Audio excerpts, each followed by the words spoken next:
Almost 40 years before the very successful Mandalorian, the surprisingly awesome Andor, and the brand new sure-to-be hit Ahsoka, audiences had nothing to satisfy their Star Wars appetite after the destruction of the second Death Star. Fans accepted the bittersweet reality that Star Wars would fade into obscurity.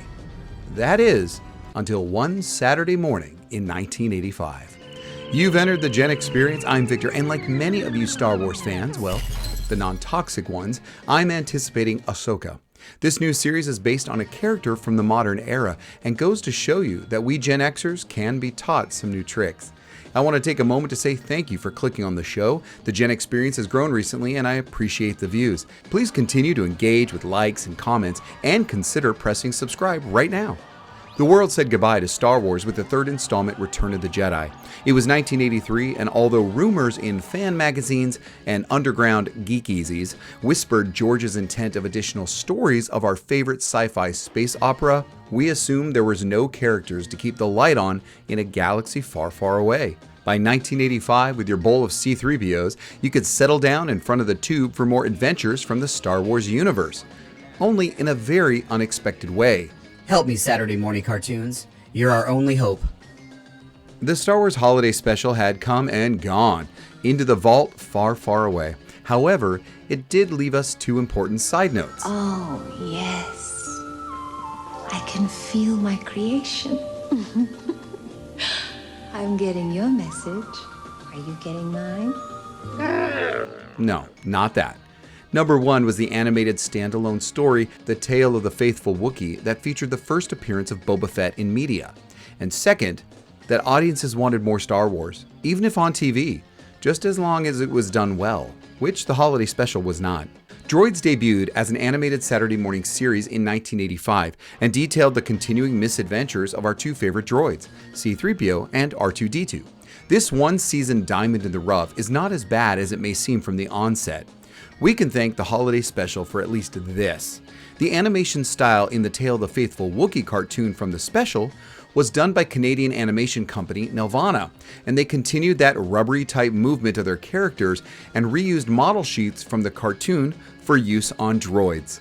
Nelvana went on to make another well-loved animated series that has garnered a cult following over the years, Beetlejuice. But Droids, the cartoon, retained the solid established characterization of the two mechanical buddies we had grown to love and expanded the Star Wars universe, even if only slightly. It may have had some misses and opportunities, but it did provide some visual connection to the films with Easter eggs that were treats to any fan and helped it grow in popularity over the years. Boba Fett and IG-88, both bounty hunters introduced into the film franchise in 1980's Empire Strikes Back, make individual appearances once within the 13-episode series. Boba Fett's popularity is a given, and although his recent live-action series left something to be desired, the Star Wars fandom will always keep his legacy alive. As for IG-88, casual film fans probably never expected to see anything more from this bucket of bolts. And although he ultimately became IG-11, originally this reprogrammed IG droid from the first season of The Mandalorian was intended to be the reprogrammed one and only assassin droid seen in the film. Both of these appearances helped keep the link from the droids to the broader Star Wars mythology and gave the cartoon a little more weight than if it had no direct connection at all. We've come a long way since Droids, where they took the recognizable and went all animated. But Ahsoka makes a 360 and takes a risky cartoon character and goes all in, seamlessly sliding into the live-action Star Wars universe as if she's always belonged. Whatever your take on this animated series, I think we can all agree on one thing: the infectious and awesomely rad theme song.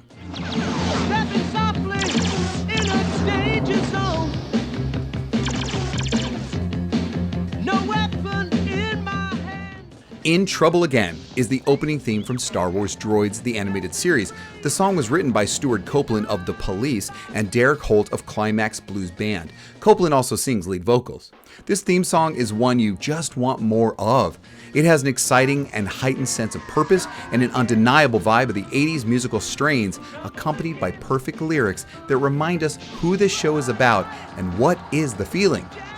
The opening sequence depicts the ridiculously overused desert landscape of Star Wars, am I right?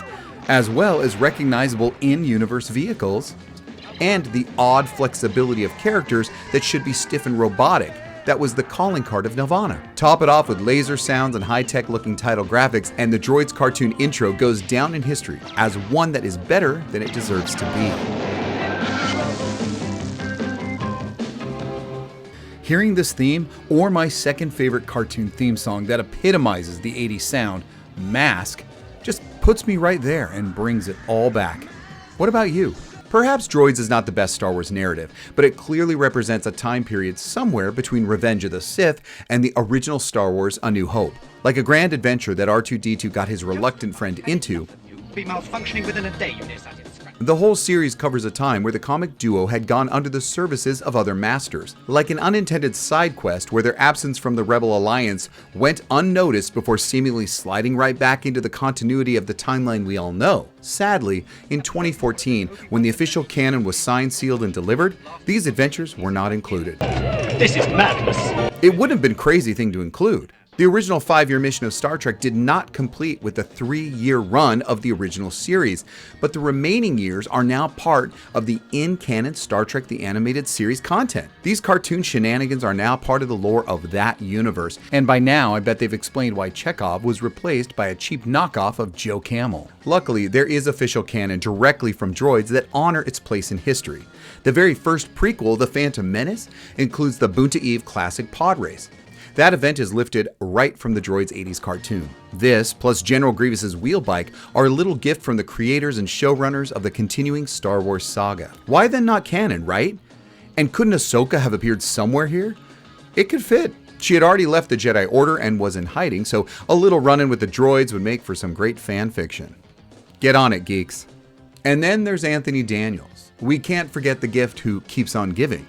What an amazing deal Anthony Daniels has made. He is the one and only C-3PO until he's dead. What a treat, as he embodies the nervous and wound-type protocol droid in a way that no one else could do justice to. I should know. I always had to play that gold-plated space butler during recess in grade school. R2-D2, where are you? I never could get the voice right. Anthony Daniels has become C-3PO, and I don't think he would want it any other way. Nor would the fans. Daniels wasn't enough to keep the series rolling though. Droids ended with an hour special that did not give it an appropriate finale. But it was perhaps the elementary storytelling that did it in.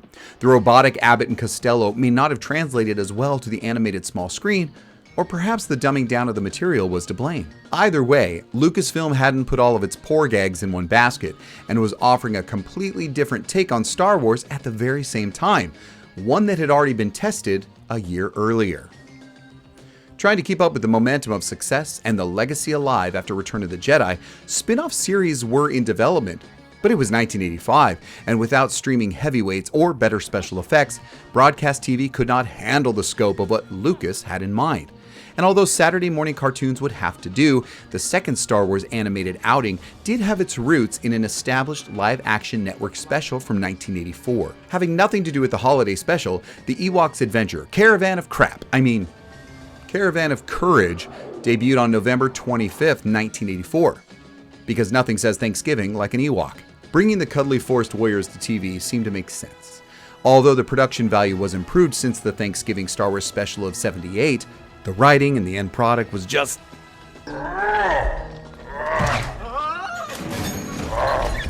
That first, yes, I said first, live-action Ewoks special set the groundwork for the second animated Star Wars project running in tandem with Droids. The less said about the second Ewok made-for-TV movie, the better. The forest moon of Endor is worlds apart from the desert motif often found on Droids. Ewoks the animated series also takes place before the events of the original Star Wars, and obviously long before their involvement with the destruction of the second Death Star, depicted in Return of the Jedi. Focusing on Wicket W. Warwick and his friends. Yes, Wicket has a middle initial and a last name in canon. Wicket had been the star Ewok who befriended Leia when she fell from the speeder bike during the film. Wicket is joined by Chief Chirpa, Logray the Medicine Man, Teebo, Lumat, Papalu, Princess Nisa, and Latara. Although all of them may have appeared in Return of the Jedi, let's face it, it would be hard to tell. All but the last two, Nisa and Latara, were original action figures in the 1983 Kenner line. Sadly, the opening theme song to Ewoks does not have anywhere near the staying power as the one for Droids. The entire series continued the trending to a younger audience, and the primitive song to the cartoon intro is about as enjoyable as... So, it didn't even have that going for it. It did have the playful action adventures very different from Droids, as well as a sophomore season, so there was that. The second season is notable for even becoming more childlike and dropping the relatively sophisticated storytelling found in Season 1, opting for fluffiness, probably to sell more Ewok plush. Of note, however, was the final episode. Battle for the Sunstar has our Ewok heroes leaving the forest moon's surface to go aboard an Imperial Star Destroyer that has appeared above the atmosphere. An Imperial scientist is attempting to destroy the Emperor from within, whose shuttle we get a brief glimpse of, and the episode creates a solid link to Return of the Jedi, which saw the Empire choosing the Endor system as a base of operations for the second Death Star. Canon? Who knows? Try not to get bogged down, as both made-for-TV movies all but put the timeline in a blender and hit puree. Like Droids, the Ewok cartoons and TV movies are not official canon as of 2014, but at least the cartoon actually fit well where intended, prior to A New Hope.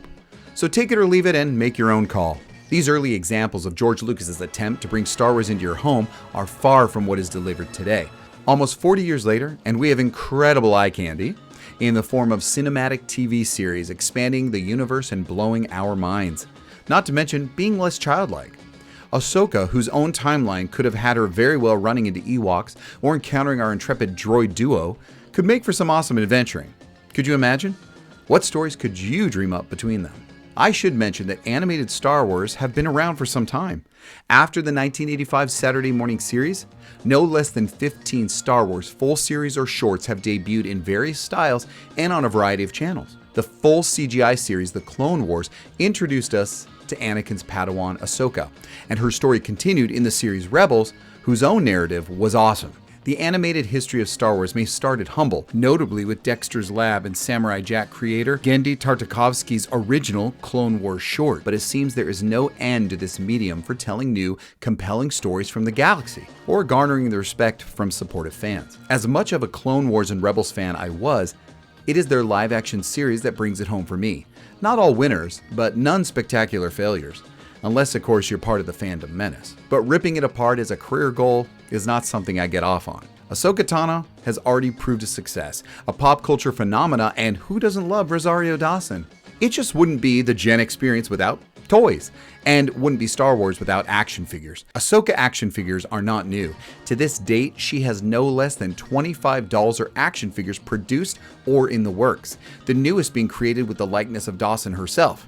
I've got mine, so I'm good. Excuse me, sir. Excuse me, sir. Excuse me, sir. You better believe that there were companion toy lines for both Droids and Ewoks back in 1985. Droids kicked off with 12 figures and 3 vehicles. Their distinctive and bright packaging to set them apart was not enough to keep them alive, so the additional 9 figures promised in catalogs never made it to shelves. How did we get into this mess? Ewoks had a Series 1 run of figures, but in a spectacular failure, the first set only included Wicket and Logray in their new animated look. Without the rest of the little Ewoks band, it didn't have enough draw to consumers. Although a Series 2 was teased, like Droids, it too was cancelled due to poor sales. To be fair, Kenner was trying to release the last 17 action figures planned for the original trilogy toy line under the guise of a new branding called the Power of the Force Collection. They even snuck one of these figures into the Droids line at the exact same time. Having 3 toy lines competing for each other, flooding the toy shelves at the same time in 1985, it was obviously they were grasping for relevance. And as initial Star Wars fever waned 2 years after the trilogy ended, something had to give. And ultimately, it was Kenner. The company that popularized the 3 3/4 action figure was sold to Hasbro. 10 years later, the Power of the Force was back. By 1995, enough time had passed for a successful new line, one with the same name from 1985, but with a brand new look. Yikes! The new Power of the Force would drive the need for Star Wars once again, and the serious business of Star Wars collecting had begun. Action figures had sure changed, but I am as surprised as you that this is the look that rekindled the magic of collecting. If bodybuilding Leia or Arnold Schwarzenegger Lando Calrissian are any evidence, action figures still had a very long way to go in the design aesthetics. But that's okay. Since then, there hasn't been a time without a new Star Wars toy on the shelf. Today, the Star Wars Vintage Collection has brought back those Saturday morning characters and even provided a first for some. Today, you can add Princess Nisa to your Vintage Collection. And even commemorative droid action figures were released in new colors, and for the first time, a repaint of Boba Fett to represent his appearance on the cult cartoon. You know, as young Gen Xers, we were first to witness the original movie release, the toy craze, the cultural insanity, and all pop references being born for Star Wars. But we could not imagine what has become today. Canon or not, you can rewatch these classic 80s cartoons on Disney Plus right now, alongside Ahsoka, which debuted this week. Perhaps you will be watching Ahsoka. I know I will. Let me know what you think of the show and any memories of those Saturday morning cartoons. Oh, and that amazing opening theme song to Droids, which you just might hear in the background during this show. Look around the channel for other great videos I know you'll love, and please click that like. And consider subscribing to the channel for some no-cost support for my work, because I have a very bad feeling about viewers who don't like and subscribe. Thank you all, and until next time. Will this never end?